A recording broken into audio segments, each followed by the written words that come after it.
Spicy dry pot seasoning cure, secret weapon for authentic Sichuan cuisine. With our spicy dry pot seasoning, preparing delicious dry pot dishes has never been easier. Start by heating 100 gram of classic Szechuan spicy chili oil until it reaches 338 Fahrenheit. Add finely chopped ginger and minced garlic. Sauté until fragrant. Next, add a suitable amount of Sichuan peppercorns and chili segments, followed by the main ingredients. Incorporate 50 gram of spicy dry pot seasoning.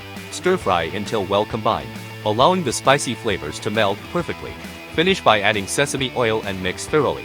That's how you create a mouth-watering spicy dry pot. Spicy dry pot seasoning can be used with a variety of ingredients to make different dry pot dishes. Whether it's meat, seafood, or vegetables, you can experiment with various combinations to suit your taste and enjoy the delightful flavors of dry pot.